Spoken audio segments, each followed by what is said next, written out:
There are few groups on this planet, sporting groups, more miserable than the Hatelins. These people are insufferable. They complain and complain and complain and complain. Caitlin Clark's name has become more than just a headline. It's a trigger for an entire generation of basketball fans who can't seem to handle her greatness. Despite missing most of the season, she's once again dominating conversations after being named to the AP's all-time first team, an honor that cements her as one of the most influential players in college basketball history.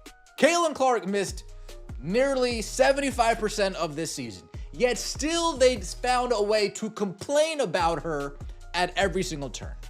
And now that we're in the offseason, AP comes out with a greatest of all time women's college basketball list, and they have something new to complain about. Man, they jumped on this topic like how a dog, like you give a dog a new rawhide, they jumped on it just like that.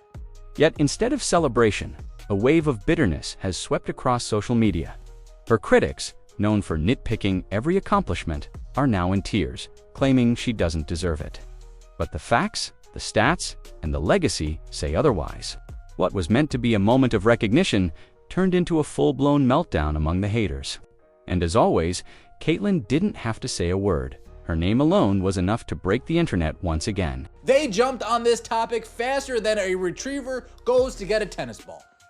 These people need something to do to fill up their time. When the Associated Press released its all-time women's college basketball first team, it wasn't just another ranking. It was a historic celebration of 50 years of women's basketball excellence, honoring the legends who shaped the game from 1976 to today. The AP assembled a panel of former players, coaches, and journalists to determine who stood above the rest, and the process was anything but easy. Rebecca Lobo, one of the panelists and a UConn legend herself, described the task as nearly impossible.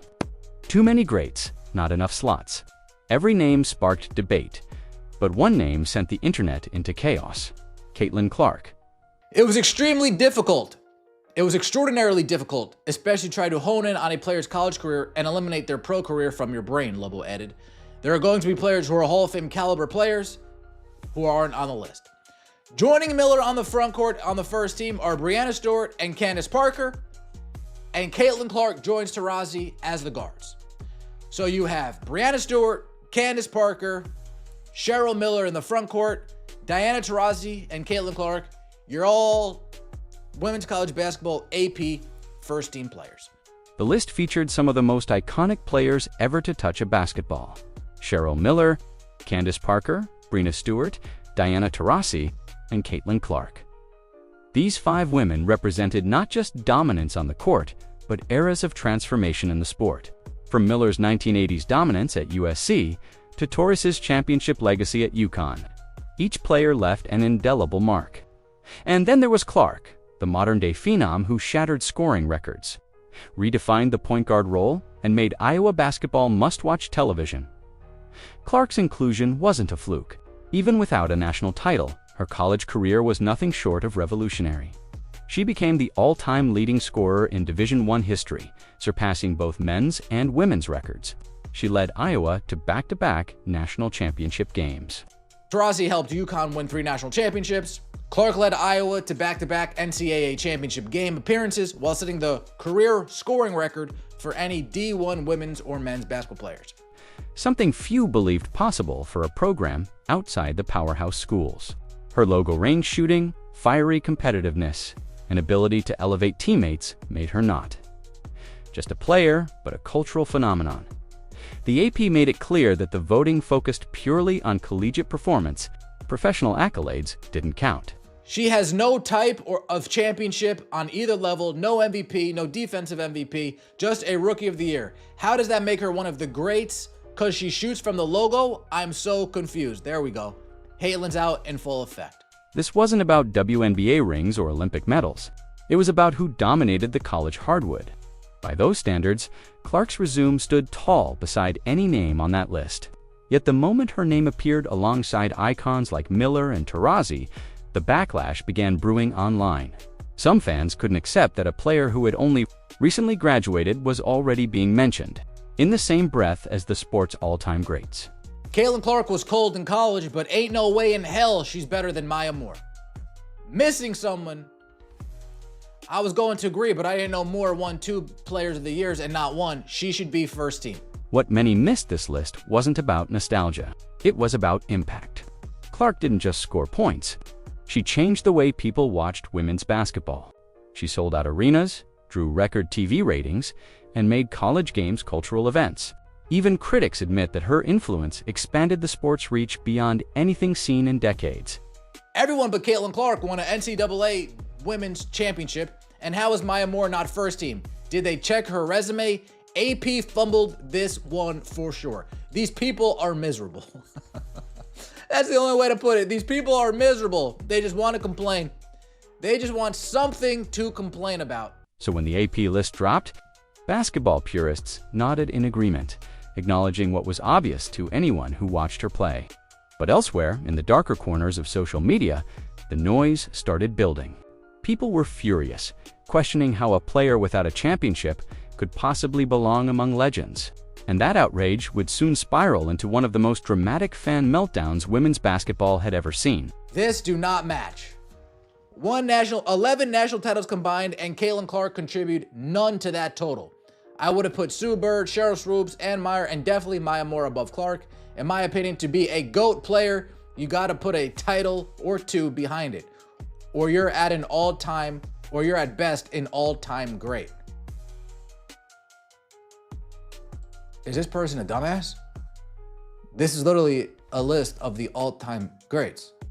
Before Caitlin Clark even stepped into her senior season, a strange group began to form online. People who seemed to exist solely to discredit her every move. They called themselves realists, but everyone else knew them by another name, the Halens. A term born from the internet, it perfectly captured their exhausting obsession with hating on Clark. Whether she scored 40 points, broke another record, or simply smiled after a win, they found a reason to complain. And when she was named to the all-time AP first team, their bitterness reached a fever pitch. The Bendo podcast host summed it up best.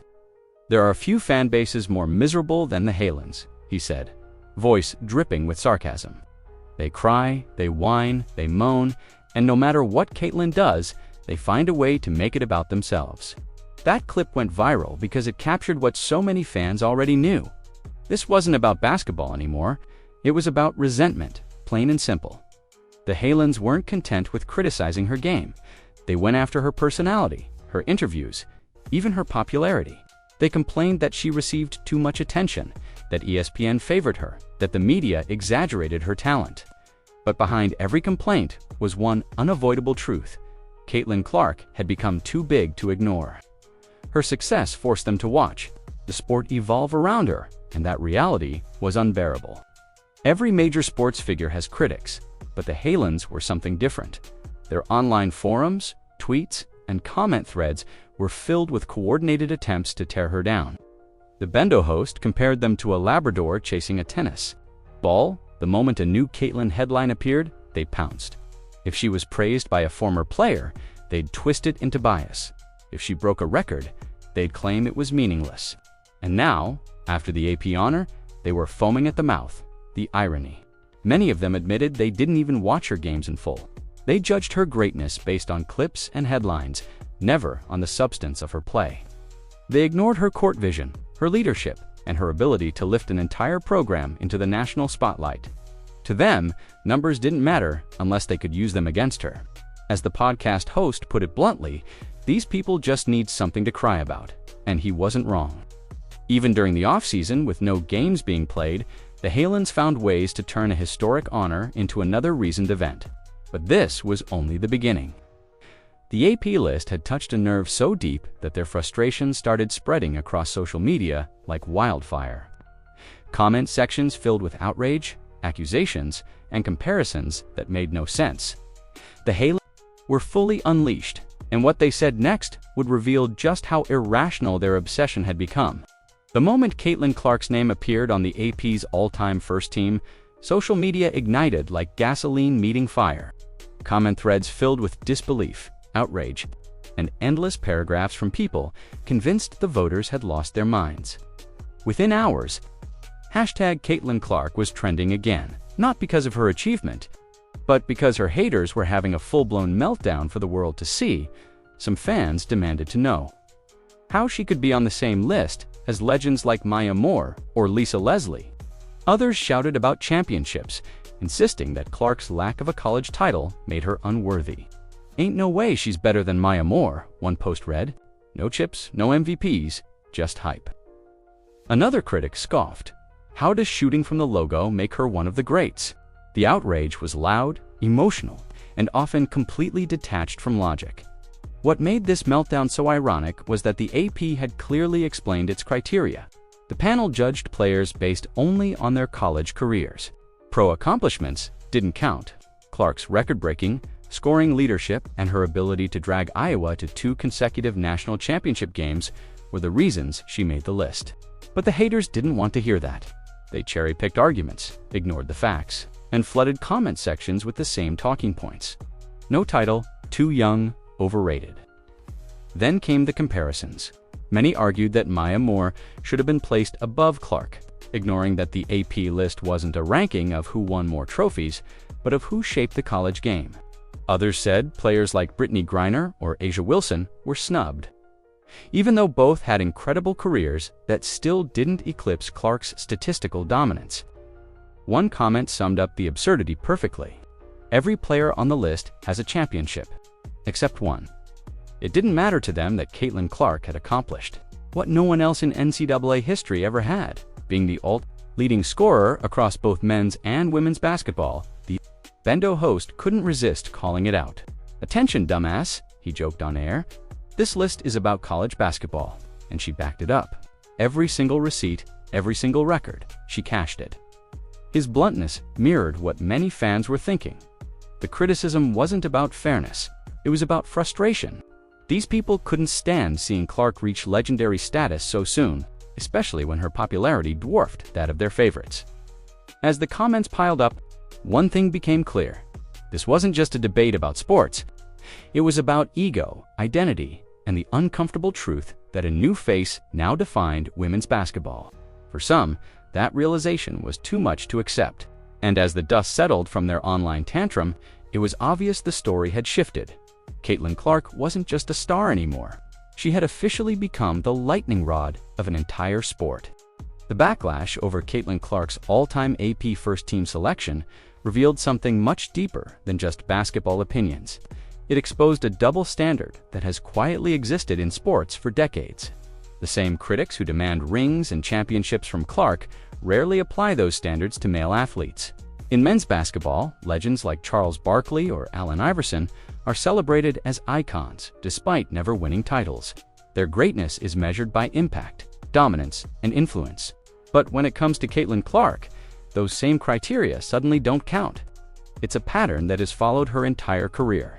When she breaks records, detractors say, "It's just stats." When she loses a national title game, they say, "See, she can't win.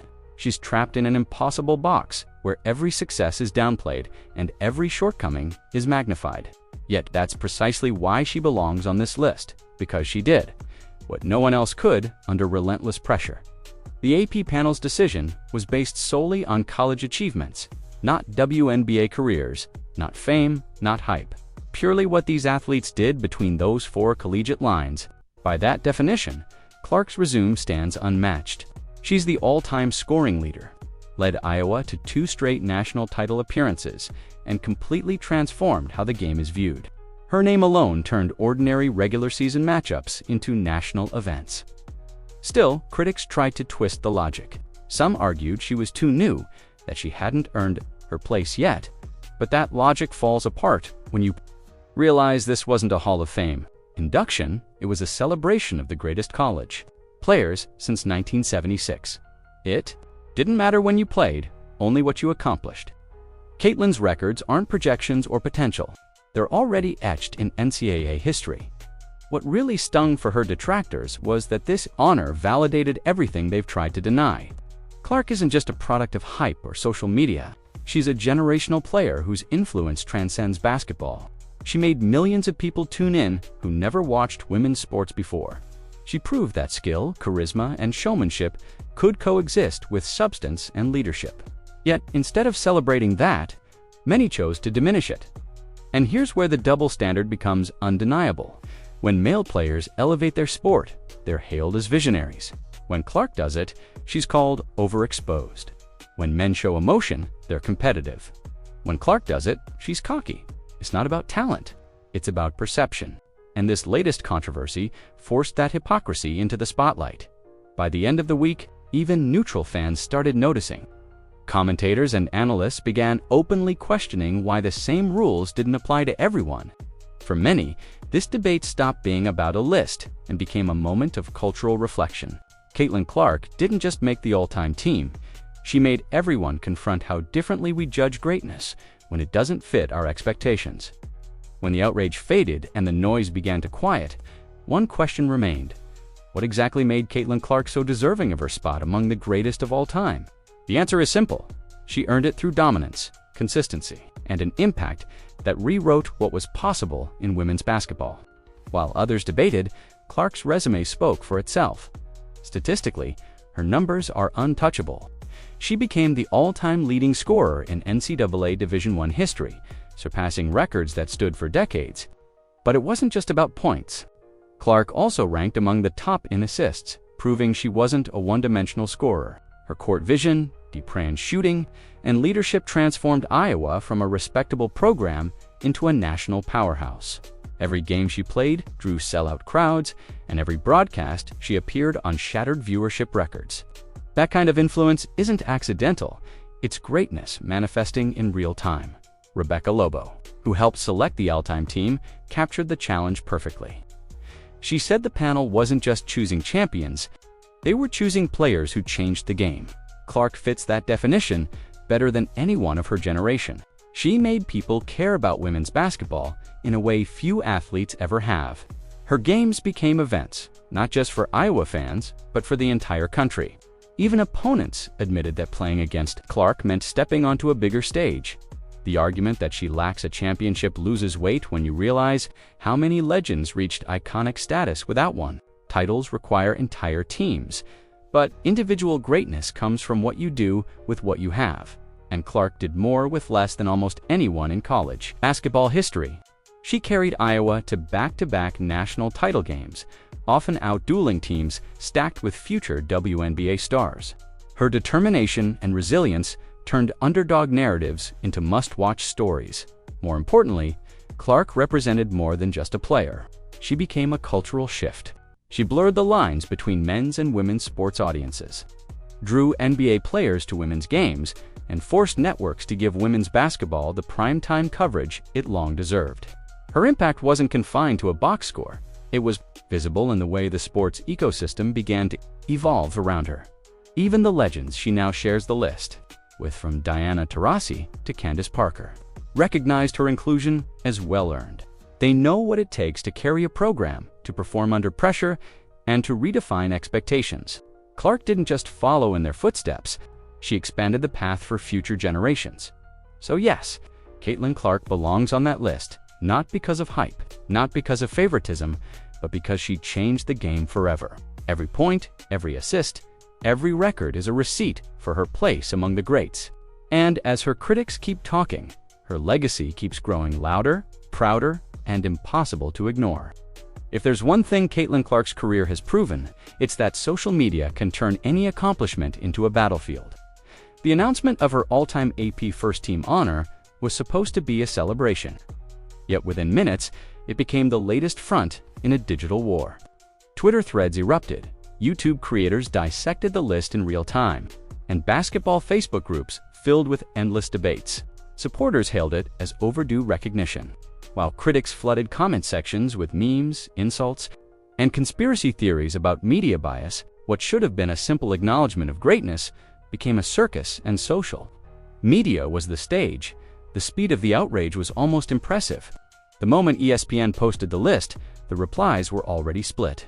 Some fans used crying emojis and championship jokes, while others defended Clark with screenshots of her records and achievements. On TikTok, creators stitched videos of her highlights, responding to haters with captions like, "She broke every record. What else do you want?"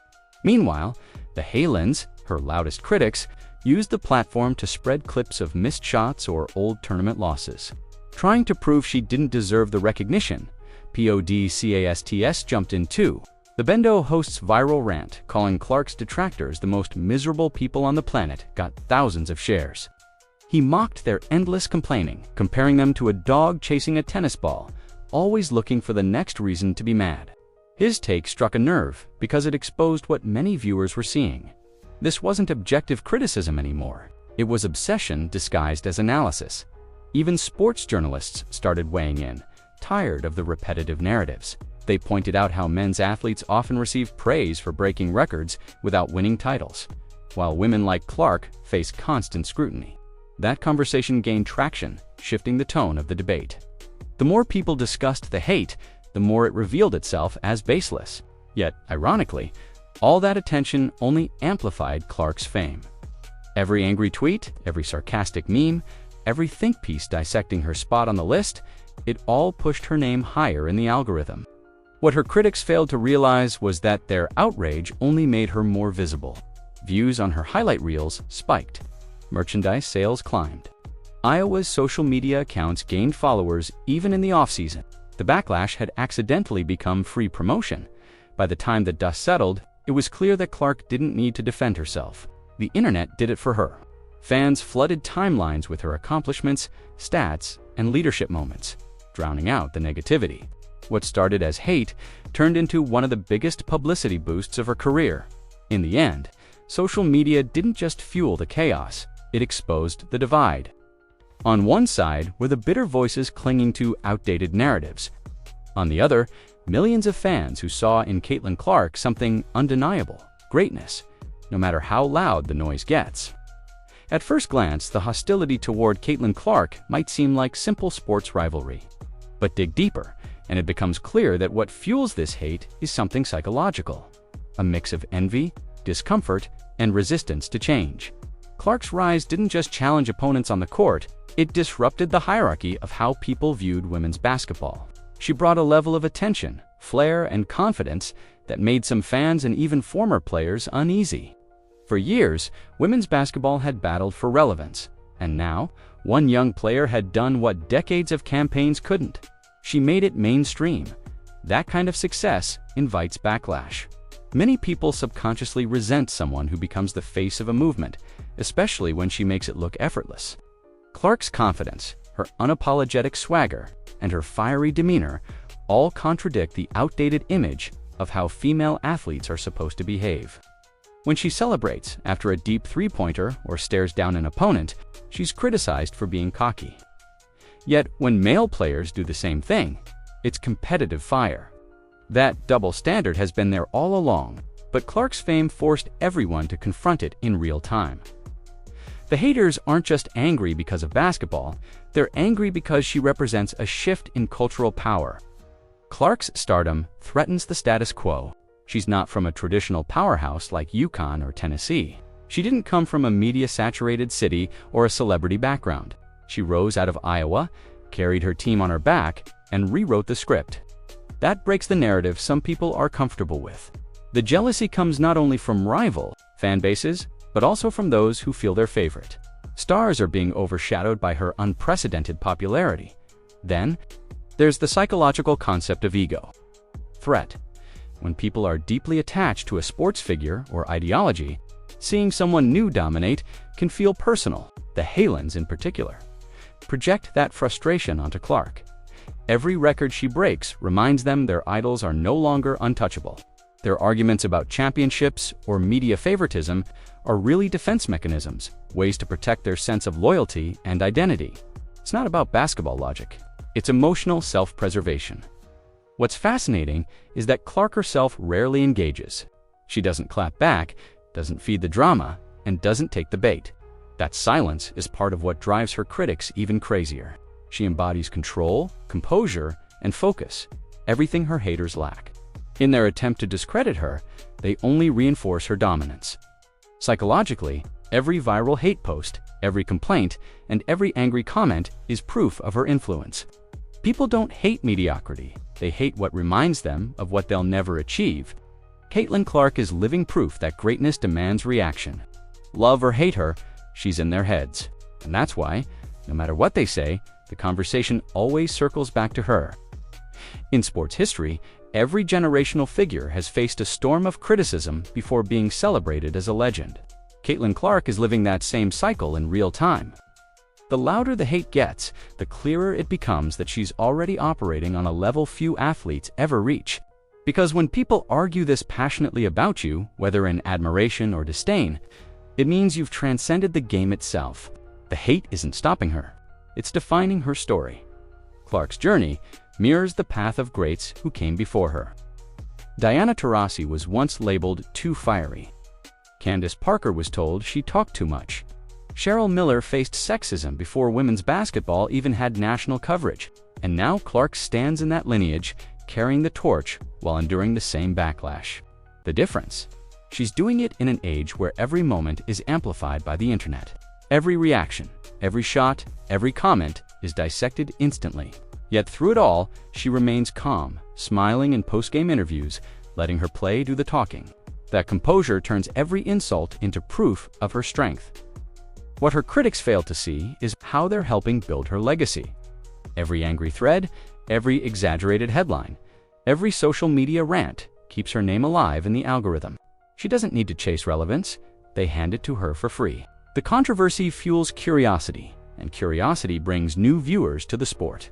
Young fans who might have never watched women's basketball before are now tuning in.